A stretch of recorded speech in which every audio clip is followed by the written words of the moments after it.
प्यारे बच्चों, हम कक्षा 6 के पाठ 8 शरीर में गति पढ़ते हुए संधि के बारे में हमने पढ़ा है। अभी हमने पढ़ा था कि कंदुखलिका संधि, दुराग्र संधि, हिंज संधि एवं अचल संधि के बारे में। आज हम इसी के पार्ट 2 को कंटिन्यू करते हुए कंकाल के विषय में पढ़ेंगे। तो बच्चों, हम शुरू करते हैं आज का अध्याय पाठ 8 शरीर में गति पार्ट 2। हम कैसे जानते हैं कि यह मानव कंकाल की आकृति है? हम शरीर की विभिन्न अस्थियों की आकृति के विषय में किस प्रकार जान पाते हैं? शरीर के कुछ अंगों में मौजूद अस्थियों और उनकी संख्या तथा आकृति के बारे में हमें तब पता चलता है जब हम उनका अनुभव करते हैं। एक्सरे चित्र से हमें शरीर की सभी कठोर अस्थियों की आकृति का पता चलता है। अब देखिए, आप ये देख रहे हैं ना चित्र 8.7 में मानव कंकाल। ये देखिए, ये चित्र है मानव कंकाल। क्या कभी आपका अथवा आपके परिवार के किसी सदस्य का एक्सरे हुआ है? कई बार चोट लगने पर चिकित्सक एक्सरे करवाते हैं, जिससे उन्हें अस्थियों को हुई संभावित क्षति के विषय में जानकारी प्राप्त होती है। एक्सरे चित्र से हमें शरीर की अस्थियों की आकृति का पता चलता है। अपने हाथ के अग्र एवं ऊपरी भाग तथा पैर के निचले एवं ऊपरी भाग की अस्थियों का अनुभव कीजिए। प्रत्येक अंग की अस्थियों की संख्या का पता लगाएं। अपने घुटने और कोहनी की अस्थियों का ठीक इसी प्रकार अनुभव करें और एक्सरे चित्र से तुलना कर प्रत्येक भाग में अस्थियों की संख्या ज्ञात कीजिए। अब देखिए आप, ये चित्र 8.8 में दिखाया गया है टखने एवं घुटने की संधियों का एक्सरे चित्र। ये देखिए, एक्सरे ऐसा ही होता है ना। तो इसमें टखने की हड्डियाँ संधियाँ दिखाई गई हैं घुटने की। अपनी उंगलियों को मोड़िए। क्या आप उन्हें प्रत्येक संधि स्थल पर मोड़ सकते हैं? आपकी मध्यमा में कितनी अस्थियाँ हैं? अपनी हथेली के पिछले भाग का स्पर्श करके अनुभव कीजिए। क्या इसमें अनेक अस्थियाँ हैं? जैसे कि चित्र 8.9 ये रहा हथेली का चित्र, ये दिखाया गया है। क्या आपकी कलाई लचीली है? ये अनेक छोटी छोटी अस्थियों से बनी है, जिन्हें कार्पल कहते हैं।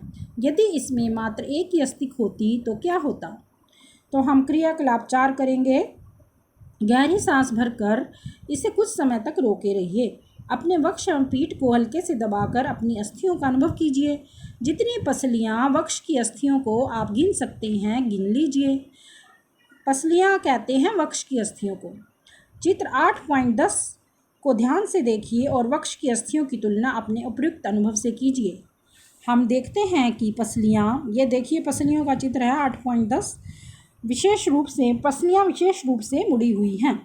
वे वक्ष की अस्थि एवं मेरुदंड से जुड़कर एक बक्से की रचना करती हैं। इस शंकु रूपी बक्से को पसली पिंजर कहते हैं।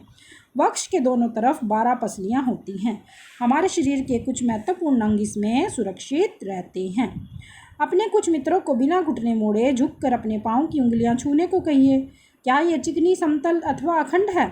अपनी उंगलियों को अपने मित्र की गर्दन से प्रारंभ करके उसकी पीठ पर नीचे की ओर लाइए। आपके द्वारा अनुभव की गई संरचना मेरुदंड है। यह अनेक छोटी छोटी अस्थियों से बना है, जिसे कशेरुका कहते हैं। मेरुदंड 33 कशेरुकाओं से बना हुआ है। पसली पिंजर भी वक्ष क्षेत्र की इन अस्थियों से जुड़ा है। यदि मेरुदंड केवल एक ही अस्थि का बना होता तो क्या आपका मित्र इस प्रकार नीचे झुक सकता था? अपने मित्र को खड़े होकर हाथों से किसी दीवार को धक्का लगाने के लिए कहिए। उससे कहिए कि वह अपने हाथों से दीवार पर धक्का लगाए। देखिए चित्र 8.11 में ये मेरुदंड दिखाया गया है। ये धक्का लगाने का प्रयास करें। क्या आपको उसके कंधों के समीप से 2 उभरी हुई अस्थियां दिखाई देती हैं? इन्हें कंधे की अस्थियां कहते हैं। देखिए चित्र 8.12 में कंधे की अस्थियां दिखाई गई हैं। अब चित्र 8.13 है ये श्रोणि अस्थियां। चित्र 8.13 को ध्यानपूर्वक देखिए। यह संरचना श्रोणि अस्थियां हैं। यह बॉक्स के समान होती हैं, संरचना बनाती हैं, जो आपके आमाशय के नीचे पाए जाने वाले विभिन्न अंगों की रक्षा करता है। यह कूले वाला वह हिस्सा है जिसके सहारे आप बैठते हैं। आपकी खोपड़ी अनेक अस्थियों से एक दूसरे के साथ जुड़ने से बनी है। यह हमारे शरीर के अति महत्वपूर्ण अंग और मस्तिष्क को परिबद्ध करके उसकी सुरक्षा करती है। हमने अपने कंकाल की हमने अपने कंकाल की बहुत सी अस्थियों तथा संधियों के बारे में चर्चा की। कंकाल के कुछ अतिरिक्त अंग भी हैं जो हड्डियों जितने कठोर नहीं होते, जिन्हें मोड़ा जा सकता है। इन्हें उपास्थि कहते हैं। बच्चों, अपने कान को स्पर्श कीजिए। क्या आप किसी कठोर अस्थि भाग का अनुभव करते हैं जिसे मोड़ा जा सकता है? ऐसा प्रतीत होता है इसमें कोई अस्थि नहीं है। देखिए, कान को मोड़ के चित्र में दिखाया गया 8.15 में कान को मोड़ रहा है। कान के ऊपरी भाग में जो है उपास्थि होती है, ये मुड़ सकता है। क्या आपको उंगलियों के बीच दबाने पर कर्णपाली एवं इसके ऊपर के हिस्से में कोई अंतर महसूस हुआ? क्या आपको ऐसा लगा कि कान का ऊपरी भाग उतना लचीला नहीं है जितना कि हमारी कर्णपाली? परंतु यह अस्थि जैसा कठोर भी नहीं है। ये उपास्थि है। बच्चों, शरीर के संधियों में कई संधियों में उपास्थि भी पाई जाती है। हमने देखा है कि मानव कंकाल अनेक अस्थियों, संधियों एवं उपास्थियों से मिलकर बना होता है। आप उनमें से बहुत को देख सकते हैं, मोड़ सकते हैं तथा गति दे सकते हैं। अपनी नोटबुक में कंकाल का स्वच्छालेख बनाएं। हमने अपने शरीर की उन अस्थियों एवं उनकी संधियों के विषय में जानकारी प्राप्त कर ली है जो विभिन्न प्रकार की गति करने में हमारी सहायता करते हैं। अस्थियों की इस प्रकार की गति करने योग्य कौन बनाता है? आइए हम इसका पता लगाएं। अपने हाथ की मुट्ठी बनाएं। मुट्ठी के अंगूठे से इसी बाजू के कंधे को छूने का प्रयास कीजिए। यह देखिए बच्चों, चित्र 8.17 में दिखाया गया है। अस्थि को गति प्रदान करने के लिए दो पेशियां जो हैं वो संयुक्त रूप से कार्य करती हैं। देखिए चित्र 8.17। क्या आप अपनी ऊपरी भुजा में कुछ परिवर्तन अनुभव करते हैं? अपने दूसरे हाथ से इसे छूकर देखिए। क्या आपको कोई उभरा हुआ भाग दिखाई देता है?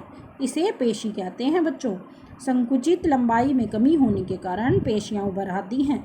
जब आप अपने हाथ को पुनः सामान्य स्थिति में लाइए, पेशियों का क्या होता है? क्या ये अभी भी संकुचित अवस्था में हैं? चलते अथवा भागते समय आप अपने पैरों की पेशियों में इसी प्रकार का संकुचन देख सकते हैं। संकुचन की अवस्था में पेशी छोटी, कठोर एवं मोटी हो जाती है। यह अस्थि को खींचती है। किसी अस्थि को गति प्रदान करने के लिए दो पेशियों को संयुक्त रूप से कार्य करना होता है। जब दो पेशियों में से कोई एक सिकुड़ती है तो अस्थि उसी दिशा में खिंच जाती है। युगल की दूसरी पेशी शिथिल लंबाई में बढ़कर पतली हो जाती है और शिथिल अवस्था में आ जाती है। अस्थि को विपरीत दिशा में गति करने के लिए अब शिथिल पेशी सिकुड़कर अस्थि को अपने पूर्व स्थिति में खींच लेती है, जबकि पहली पेशी अब शिथिल हो जाती है। पेशी केवल खींच सकती है, वह धक्का नहीं दे सकती। अतः एक अस्थि को गति देने के लिए दो पेशियों को संयुक्त रूप से कार्य करना होता है, जैसे कि हमने इस चित्र 8.17 में देखा है। क्या गति के लिए हमेशा अस्थियों एवं पेशियों की आवश्यकता होती है? दूसरे जंतु किस प्रकार चलते हैं? क्या सभी जंतुओं में अस्थियां पाई जाती हैं? केंचुए अथवा घोंघे में क्या होता है? आइए कुछ जंतुओं की गतियों का अध्ययन करते हैं। 8.2 है जंतुओं की चाल। अब हम जंतुओं की जो है गति या चाल का अध्ययन करेंगे। तो हम केंचुए के साथ एक क्रियाकलाप करते हैं। क्रियाकलाप 5, बगीचे में चलते हुए केंचुए का निरीक्षण कीजिए। इसे पकड़कर एक स्याही सोक फिल्टर पेपर पर रखिए और इसकी गति का प्रेक्षण कीजिए। इसके पश्चात केंचुए को कांच की पट्टी पर रखिए या टाइल पर चिकनी सतह पर रखिए तथा इसकी गति का प्रेक्षण कीजिए।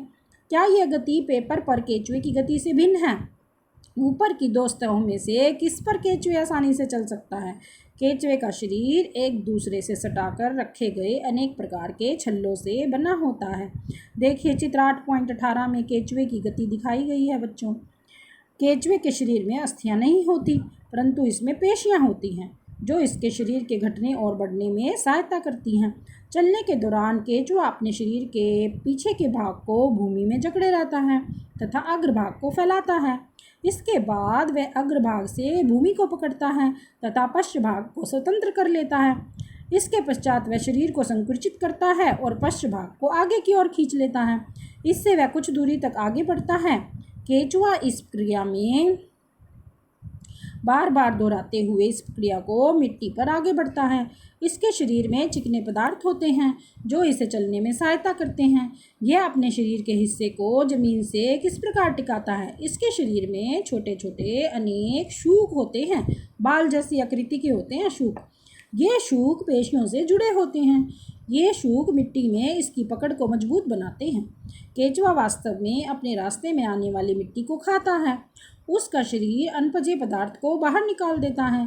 केंचुए द्वारा किया गया यह कार्य मिट्टी को उपजाऊ बना देता है, जिससे पौधों को फायदा होता है। अब हम पढ़ेंगे घोंघा की गति। क्रियाकलाप 6।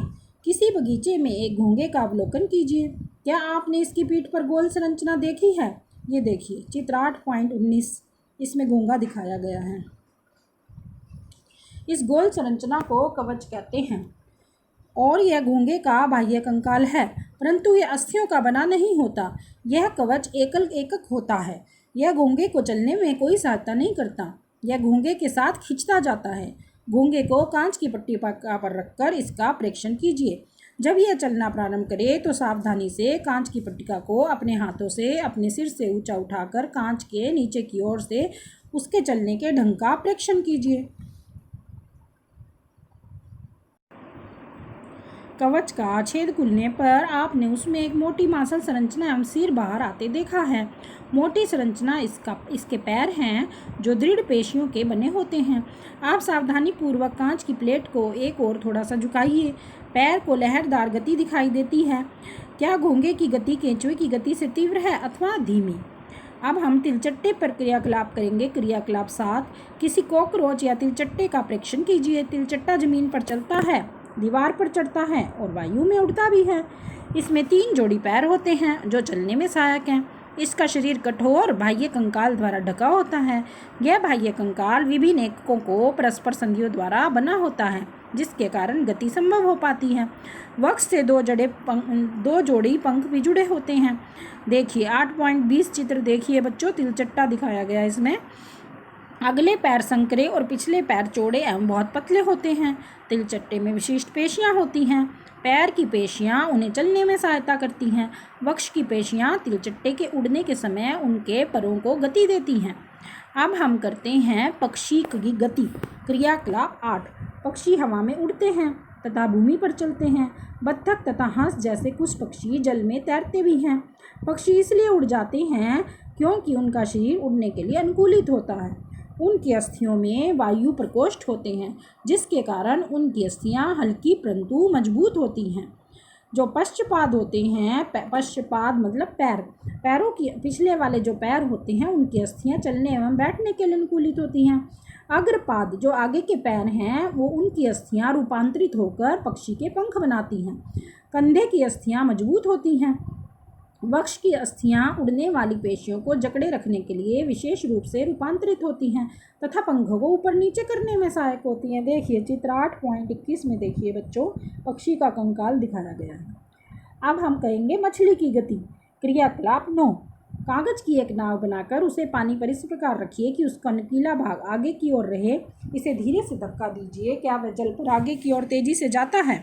देखिए ये नोकीली है ना नाव आगे की तरफ से।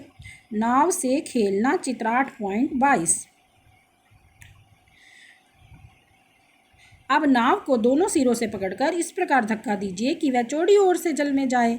चित्र 8.22 बी में जैसे दिखाया गया है। ये देखिए बच्चों, चौड़ी ओर से कर रहे हैं गति। क्या इस प्रकार नाव जल में सरलता से चल सकती है? क्या आपने ध्यान दिया कि नाव की आकृति काफ़ी सीमा तक मछली जैसी है? तो देखिए चित्र 8.23 में मछली दिखाई गई है। मछली का सिर एवं पूंछ उसके मध्य भाग की अपेक्षा पतला एवं नुकीला होता है।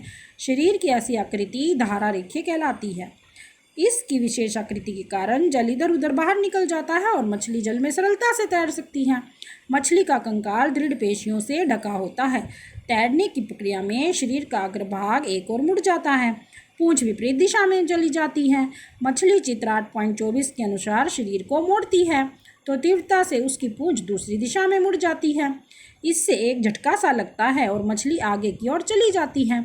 इस प्रकार की क्रमिक ताल से मछली आगे की ओर तैरती रहती है। पूंछ के पंख इस कार्य में उसकी सहायता करते हैं। देखिए बच्चों, चित्र 8.24 में दिखाया गया है मछली में कैसे गति हो रही है।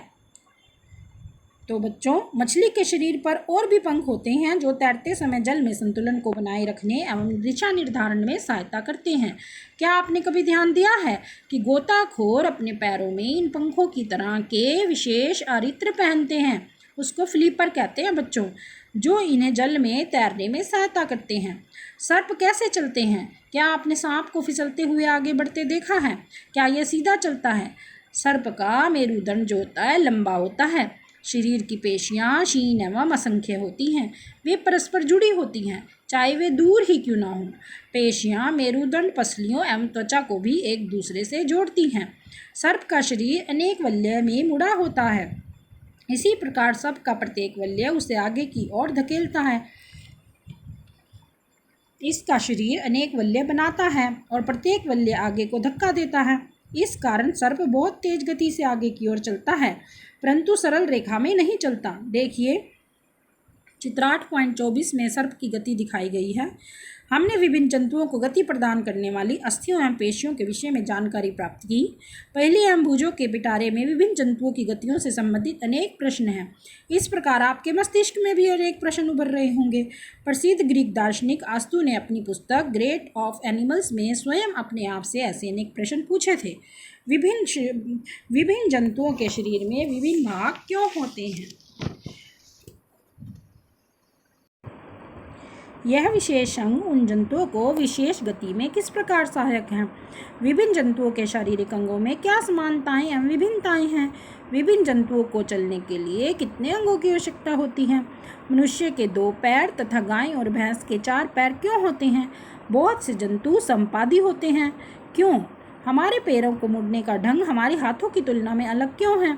इतने अधिक प्रश्न। संभवतः अपने क्रियाकलापों के द्वारा हमने कुछ प्रश्नों के उत्तर प्राप्त करने का प्रयास किया है। हमें कुछ और प्रश्नों के उत्तर खोजने हैं। तो बच्चों, अब हम पढ़ते हैं बेहतर जीवन के लिए योग। योग जो है प्राचीन भारतीय परंपरा का एक अमूल्य आभार है। संयुक्त राष्ट्र द्वारा 21 जून को अंतर्राष्ट्रीय योग दिवस के रूप में घोषित किया गया है। योग व्यक्ति को स्वस्थ रखता है। यह मेरुदंड को सीधा रखने में मदद करता है, जिससे आप सीधे बैठते हैं और झुककर नहीं। योग की कई मुद्राएं ऐसी हैं जिसमें आप स्वयं का वजन उठाते हैं, जिसमें अस्थियां मजबूत होती हैं और ऑस्टियोपोरोसिस से बचाती हैं। यह जोड़ों के दर्द को कम करती हैं, जो अधिकतर बुजुर्ग लोगों में देखा जाता है। इससे शरीर के सभी मांसपेशियां सक्रिय रहती हैं। इससे हृदय भी स्वस्थ रहता है, जिससे वह अधिक दक्षता से कार्य करता है। कुछ योगासन ऐसे हैं जिसे एक प्रशिक्षित व्यक्ति की देखरेख में ही किया जाना चाहिए। तो बच्चों, इसी के साथ हमारा ये अध्याय समाप्त होता है। मैं आशा करती हूँ आपने इस अध्याय को पढ़ते हुए अच्छा आनंद लिया होगा और अच्छी तरह समझा भी होगा। अब हम अपनी अगली वीडियो में इसी अध्याय का अभ्यास सॉल्व करेंगे और प्रश्नों के उत्तर इसी अध्याय में से ढूंढकर लिखेंगे और उन्हें याद करेंगे। ओके बच्चों, बाय बाय।